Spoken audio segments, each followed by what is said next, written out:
+1 public എക്സാമിൻ്റെ ഫിസിക്സിൻ്റെ paper കണ്ടപ്പോൾ ഞാൻ ആദ്യം ചെക്ക് ചെയ്തത് +1 ഫിസിക്സ് തന്നെയാണോ എന്നാണ്. കാരണം ഡെറിവേഷൻസ് ഇല്ല, ആകെ 1-2 ഡെറിവേഷൻ, അതാണ് ചോദിച്ചത്. പിന്നെ ഡെഫിനിഷൻ ആണെങ്കിൽ പവർ എന്താ, 1 ന്യൂട്ടൺ എന്ന് പറഞ്ഞാൽ എന്താ, ടെമ്പറേച്ചറും അതേപോലെ തന്നെ ഹീറ്റും തമ്മിലുള്ള ഡിഫറൻസ് എന്താ, പ്രൊജക്റ്റൈൽ മോഷൻ എന്താ, എത്ര ഡെറിവേഷൻ ഉണ്ട്, അതൊന്നും ചോദിച്ചില്ല. എന്നിട്ട് ബേസിക് ക്വസ്റ്റ്യൻ ചോദിച്ച് 8ാം ക്ലാസ്സിൽ 9ാം ക്ലാസ്സിൽ നമ്മൾ പഠിക്കുന്ന കാര്യം അത് നമുക്ക് ഓർമ്മ ഉണ്ടാവുമോ? നമ്മൾ ഓർമ്മ ഉണ്ടാവില്ല. പിന്നെ വേറൊരു ക്വസ്റ്റ്യൻ, അക്സലറേഷൻ ഡ്യൂ ടു ഗ്രാവിറ്റി എന്താ? നമുക്ക് ഇക്വേഷൻസ് അറിയാം, ഡെഫിനിഷൻ നമ്മൾ വലിയ ഇതാക്കി കൊടുക്കൂലല്ലോ. അതൊക്കെ ചോദിച്ച്. ഇത് ബേസിക് ടെസ്റ്റ് ആണോ അതോ എക്സാം ആണോ?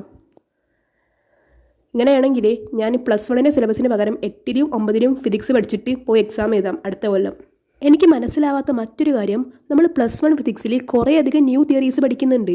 For example Newton's law of cooling, Bernoulli's principle, അങ്ങനെ പലതും പഠിക്കുന്നുണ്ട്. അതിന് പകരം എക്സാമിന് ചോദിച്ചത് what is the difference between distance and displacement. ഇതിനൊക്കെ എന്താ പറയുക?